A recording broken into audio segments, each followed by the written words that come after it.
Hello friends, नमस्कार। मैं योगेश चतुर्वेदी आज आपके लिए फिर एक बहुत इंपॉर्टेंट टॉपिक लेके आया हूं। फ्रेंड्स, आज का हमारा टॉपिक है प्रतिरोध ताप गुणांक, टेम्परेचर कोफिशिएंट ऑफ रेसिस्टेंस। इसको दर्शाया जाता है फ्रेंड्स अल्फा के द्वारा। अल्फा से हमने 11वीं क्लास में रेखीय प्रसार गुणांक भी दिखाया था। ये रेखीय प्रसार गुणांक नहीं है, ये हमारा प्रतिरोध ताप गुणांक है। फ्रेंड्स, अब ये प्रतिरोध ताप गुणांक की क्या आवश्यकता है, क्यों हम इसको निकाल रहे हैं? तो आप ये जानते हैं कि जब किसी चालक का ताप बढ़ाया जाता है तो उसके प्रतिरोध में परिवर्तन होता है। तो उसके प्रतिरोध में परिवर्तन किस दर से होता है, इसी को ज्ञात करते हैं हम प्रतिरोध ताप गुणांक के द्वारा। तो चलिए फ्रेंड्स, इसके लिए फॉर्मूला देखते हैं क्या होता है। तो हमने मान लिया यदि 0 डिग्री सेल्सियस पर किसी पदार्थ का जो प्रतिरोध है वो R0 है। अब पदार्थ के ताप में T डिग्री सेल्सियस की वृद्धि करने पर प्रतिरोध RT हो जाता है। तो जो प्रतिरोध ताप गुणांक है, इसका फॉर्मूला जो हमको दिया जाता है वो है alpha is equal to RT minus R0 upon R0 into T। अब ये क्या है, इसको समझ लेते हैं। RT का मतलब था T डिग्री सेल्सियस ताप बढ़ाने के बाद जो प्रतिरोध आया, मतलब अंतिम प्रतिरोध। R0 था हमारा 0 डिग्री सेल्सियस पर, मतलब जहां से हमने स्टार्ट किया, तो ये हमारा प्रारंभिक प्रतिरोध है। तो अंतिम प्रतिरोध माइनस प्रारंभिक प्रतिरोध का मतलब हो गया प्रतिरोध में वृद्धि या प्रतिरोध में परिवर्तन। नीचे क्या है, R0 मतलब प्रारंभिक प्रतिरोध, और ये क्या है हमारे T मतलब ताप में जो हमने वृद्धि की थी वो। तो इसको हम इस प्रकार भी लिख सकते हैं कि जो हमारा प्रतिरोध ताप गुणांक है उसका फॉर्मूला क्या होता है, प्रतिरोध में वृद्धि। ये प्रतिरोध में वृद्धि, क्योंकि चालक ले रहे हैं, वैसे परिवर्तन भी कह सकते हैं। अभी चूंकि हम चालक पदार्थ की बात कर रहे हैं, इसलिए फॉर्मूले में हमने प्रतिरोध में वृद्धि लिखी हुई है, क्योंकि चालक में ताप बढ़ाने पर प्रतिरोध बढ़ जाता है। तो प्रतिरोध में वृद्धि बटे प्रारंभिक प्रतिरोध इंटू T का मतलब ताप वृद्धि। अब हमारे पास ये जो फॉर्मूला आ गया, इस फॉर्मूले के द्वारा हम बनाएंगे इसकी डेफिनेशन। तो जैसा हम अक्सर करते हैं, ये जो बटे वाली संख्या है इन सबको 1 माना जाता है। तो हमने प्रारंभिक प्रतिरोध को माना 1 ओम। प्रारंभिक प्रतिरोध मतलब इस R0 को, ये R0 हो गया हमारा 1 ओम। ताप में जो वृद्धि है वो भी हमने 1 ली, तो 1 डिग्री सेल्सियस। तो यदि ये 1 हो गया, ये 1 हो गया, तो प्रतिरोध ताप गुणांक किसके बराबर है, प्रतिरोध में वृद्धि, अर्थात अल्फा बराबर हो जाएगा RT माइनस R0 के। तो अब इसी को जब हम शब्दों में लिख देंगे तो ये हमारी परिभाषा बन जाएगी। तो देखिए शब्द हम क्या चुनेंगे समझना। हमने जो तार लिया है उसका प्रतिरोध कितना है, 1 ओम। ये प्रारंभिक है ना, तो हमने 1 ओम प्रतिरोध वाला जो तार लिया, जो पदार्थ लिया, जो चालक लिया, उसके ताप में वृद्धि कितनी की हमने, 1 डिग्री सेल्सियस। तो उसके ताप में 1 डिग्री सेल्सियस की वृद्धि करने पर उसके प्रतिरोध में जो वृद्धि हो जाती है उसी का मान प्रतिरोध ताप गुणांक के बराबर होता है।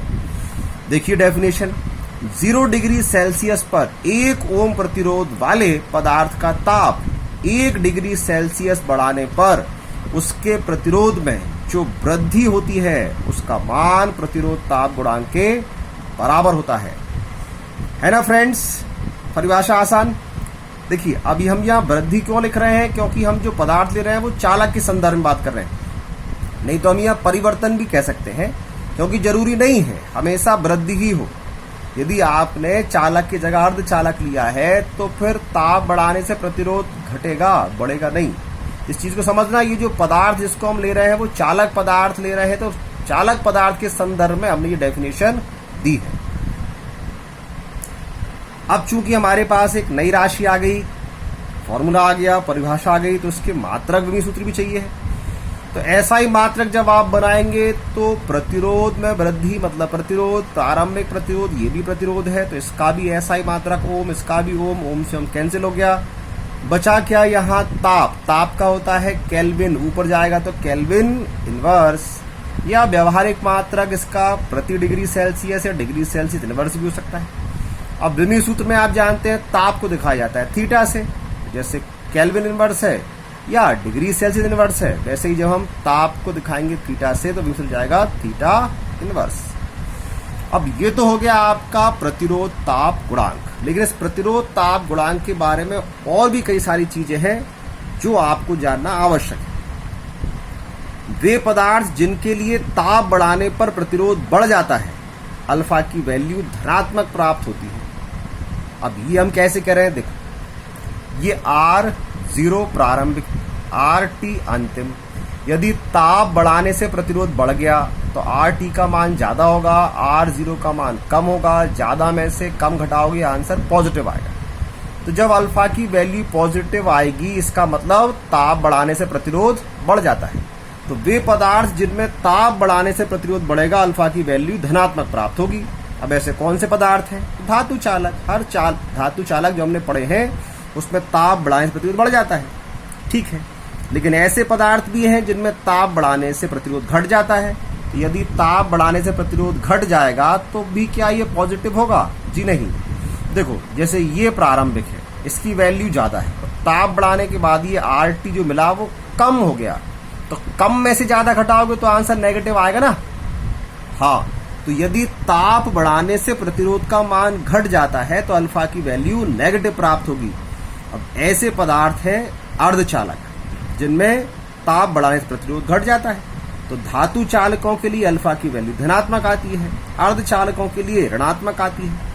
अब हमारे पास कुछ मिश्र धातु ऐसी हैं जिनमें जब हम ताप बढ़ाते हैं तो प्रतिरोध के मान में परिवर्तन नगण्य होता है, जैसे कि मैग्नीन, कॉन्स्टेंटन, यूरेका। तो इन मिश्र धातुओं के लिए चूंकि प्रतिरोध में परिवर्तन ताप के साथ नगण्य है तो नगण्य को लगभग हम शून्य मान लेते हैं, तो अल्फा की वैल्यू हमको लगभग शून्य प्राप्त होती है। तो आप कह सकते हैं कि ये जो अल्फा है इसकी वैल्यू धनात्मक भी हो सकती है, ऋणात्मक भी हो सकती है और शून्य भी हो सकती है। ये तो अल्फा की बात हुई। चूंकि इन मिश्र धातुओं की ये विशेषता है कि ताप परिवर्तन करने पर भी इनके प्रतिरोध में परिवर्तन बहुत कम है, मतलब इनसे हम आदर्श प्रतिरोध, प्रमाणिक प्रतिरोध बना सकते हैं। तो यही मैंने यहां लिखा हुआ है कि इन मिश्र धातुओं का जो विशिष्ट प्रतिरोध है वो बहुत अधिक है, लेकिन प्रतिरोध ताप गुणांक कैसा है? बहुत कम, नगण्य है, लगभग शून्य है। इसलिए इनका जो उपयोग है वो प्रमाणिक प्रतिरोध बनाने में भी किया जाता है, जिससे कि ताप के बहुत अधिक परास में भी इनका प्रतिरोध नियत बना रहे। प्रमाणिक शब्द तो आप समझ गए होंगे ना, कि जिसका प्रतिरोध जितना है उतना ही बना रहे। तो इस प्रकार हमने देखा कि अल्फा की वैल्यू धनात्मक, ऋणात्मक और शून्य प्राप्त हो सकती है। एक और बहुत इंपॉर्टेंट चीज है इस अल्फा के बारे में, वो ये है फ्रेंड्स कि जो अल्फा की वैल्यू है वो ताप की भिन्न भिन्न परास में भिन्न भिन्न होती है। इसका मतलब ये हुआ जैसे हमने 0 डिग्री सेल्सियस से 10 डिग्री सेल्सियस तक ताप में वृद्धि की और प्रतिरोध के मान में एक निश्चित दर से परिवर्तन हुआ, तो ये जरूरी नहीं है कि जब हम 50 से 60 या 100 से 110 ताप बढ़ाएंगे तब भी प्रतिरोध में परिवर्तन उसी दर से हो। मतलब ये जो अल्फा अभी हमने ज्ञात किया है, ये अल्फा की जो वैल्यू है वो कांस्टेंट नहीं आती है, बल्कि ताप की भिन्न भिन्न परास में भिन्न भिन्न होती है।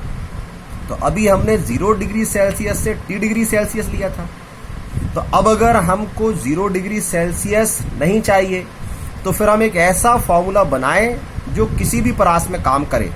तो हमने T1 से T2 परास ली, तो हमने मान लिया कि T1 पर प्रतिरोध R1 और T2 पर प्रतिरोध R2 है। तो अल्फा का फॉर्मूला बन गया R2 माइनस R1, ये परिवर्तन या वृद्धि अपॉन प्रारंभिक मतलब R1 और ताप में वृद्धि T2 माइनस T1।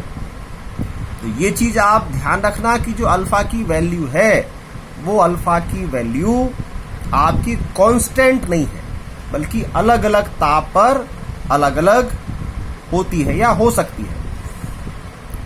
अब एक और फॉर्मूला हमको इसकी सहायता से प्राप्त हो जाता है ये भी बहुत इंपॉर्टेंट है क्योंकि इससे संबंधित न्यूमेरिकल हमसे पूछे जाते हैं।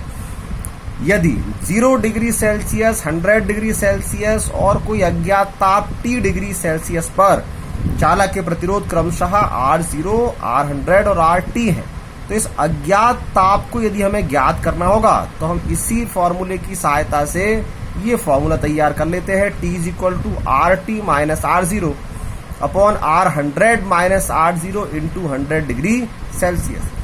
इस फॉर्मूले में हम डायरेक्ट इन सब की वैल्यू रखकर T की वैल्यू फाइंड कर लेते हैं। अब जैसे हमारे पास प्रतिरोध है वैसे ही आप जानते हैं विशिष्ट प्रतिरोध भी होता है, और ताप परिवर्तन के साथ प्रतिरोध और विशिष्ट प्रतिरोध में परिवर्तन एक जैसा ही होता है। तो यदि आपको विशिष्ट प्रतिरोध ताप गुणांक ज्ञात करना है तो उसको भी हम अल्फा से ही दिखाएंगे, और उसके लिए फॉर्मूले चाहिए, तो यही फॉर्मूले हैं, बस इनमें आर के स्थान पर आप रो का प्रयोग करिए, क्योंकि आर संकेत है प्रतिरोध का और रो संकेत है विशिष्ट प्रतिरोध का।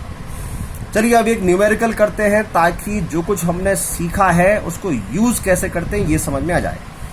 तो हमने न्यूमेरिकल लिया, प्लेटिनम के एक तार का प्रतिरोध 0 डिग्री सेल्सियस ताप पर 3 ओम, 100 डिग्री सेल्सियस ताप पर 3.75 ओम है, और किसी अज्ञात ताप पर इसका प्रतिरोध है 3.15 ओम। अब इस अज्ञात ताप को हमें ज्ञात करना है, तो ये रहा हमारे पास फॉर्मूला। तो इसमें हमारे पास R0 0 degree Celsius, R100 100 degree Celsius का प्रतिरोध, RT उस अज्ञात ताप का प्रतिरोध हमने क्वेश्चन से लिख लिया है। अब T का फॉर्मूला हमने लगाया, यहाँ इसकी वैल्यू रखी, ये RT की वैल्यू, R0 की वैल्यू, R100 फिर R0 की वैल्यू। देखिए यही फॉर्मूला था ना हमारे पास, इनटू कर दिया 100 डिग्री सेल्सियस का। जब आप इसको सॉल्व करेंगे, ये तो कैलकुलेशन है, 3.15 में से 3.0 घटा दीजिए तो बचेगा 0.15, इसमें से आप घटाएंगे बचेगा 0.75, ये दशमलव से दशमलव कैंसिल हो गया, बचे आपके 15/75, तो ये हो गए 0 कर दिया तो 1500 अपॉन 75 कैंसिल करेंगे आप, आ जाएगा आपका 20। तो T की वैल्यू आ गई आपकी 20 डिग्री सेल्सियस। समझ तो गए ना आप, 15 से 15 एकम 15 का 5 बाहर पाड़ा पड़िए 75 आ जाएगा, और 5 से काटेंगे तो 5 दूनी 10, 0 20 डिग्री सेल्सियस। तो इस प्रकार आप और न्यूमेरिकल भी अपनी बुक से करें और इस फॉर्मूले का यूज कैसे करते हैं ये सीख लें, क्योंकि ये अच्छा फॉर्मूला है, हमको इस फॉर्मूले पर काम करना आना चाहिए। तो फ्रेंड्स, इस प्रकार आज आपने सीख लिया है कि प्रतिरोध ताप गुणांक और विशिष्ट प्रतिरोध ताप गुणांक क्या होता है, इनकी वैल्यूज कैसे ज्ञात करते हैं, और एक और इम्पोर्टेंट चीज आपने सीखी, वो क्या, कि इनकी वैल्यू कांस्टेंट नहीं होती बल्कि ताप परास बदलने पर ये बदल जाती है, और साथ ही इनकी वैल्यू पॉजिटिव, नेगेटिव या शून्य भी हो सकती है। फिर मिलेंगे अपने किसी नेक्स्ट वीडियो में और इम्पोर्टेंट मजेदार टॉपिक के साथ। लेकिन तब तक आप क्या करेंगे, आप मन लगाकर पढ़ाई करेंगे, अपने अच्छे अच्छे नोट्स बनाएंगे, स्वस्थ रहेंगे। नमस्कार।